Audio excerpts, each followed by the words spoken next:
अरे सर कुछ समझ में ही नहीं आ रहा है। अरे क्या समझ में नहीं आ रहा भाई? सर हम रनिंग फिट कैसे निकालते हैं, स्क्वायर फिट कैसे निकालते हैं और क्यूबिक फिट कैसे निकालते हैं और इनका यूज कहाँ कहाँ होता है? रनिंग फिट कैसे निकालते हैं, स्क्वायर फिट कैसे निकालते हैं और क्यूबिक फिट कैसे निकालते हैं और इसका यूज कहाँ कहाँ होता है, चलिए इसको एक एग्जांपल से समझते हैं। सो ये हमारा एक मेंबर है, ये हमारी एक एग्जांपल है, इससे मैं आपको समझाता हूं। सो मान लेते हैं ये लेंथ हमारा 10 फीट है, ये मेरा 5 फीट है, अगेन ये 10 फीट और ये 5 फीट। रनिंग फिट निकालना है, सबको प्लस कर दो, 10 5 15, 10 25, 5 30। सो ये इसका रनिंग फिट निकल गया। रनिंग फिट का यूज कहां होता है? बाउंड्री वॉल नापने में, और लंबी दूरी जो नापते हैं हम उसको रनिंग फिट में नापते हैं। स्क्वायर फिट कैसे निकलेगा फिर से देखिए, ये 10 फीट है, ये 5 फीट है। स्क्वायर फिट निकालना है, दोनों को मल्टीप्लाई कर दीजिए, 50 इसका स्क्वायर फिट आ गया। स्क्वायर फिट हम प्लॉट को जो नापते हैं उसको स्क्वायर फीट में नापते हैं, स्लैब के एरिया को हम स्क्वायर फीट में नापते हैं। क्यूबिक फीट कैसे निकालते हैं? अगेन ये 10 फीट है, ये 5 फीट है और उसकी जो डेप्थ है वो 1 फीट है। सो तीनों को मल्टीप्लाई करेंगे, 10 into 5 into 1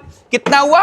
50 cubic feet. Cubic feet कहां यूज करते हैं हम? मटेरियल की क्वांटिटी निकालने में। जब भी डंपर में रेत आता है तो वो क्यूबिक फीट में निकाली जाती है, गिट्टी आता है वो क्यूबिक फीट में निकाली जाती है। सो समझ गए आप? चलिए अब आपको एक एग्जांपल देता हूं। ये जो लेंथ है ये 6 फीट है, ये 4 फीट है, इसका आप स्क्वायर फीट निकाल के बताइए।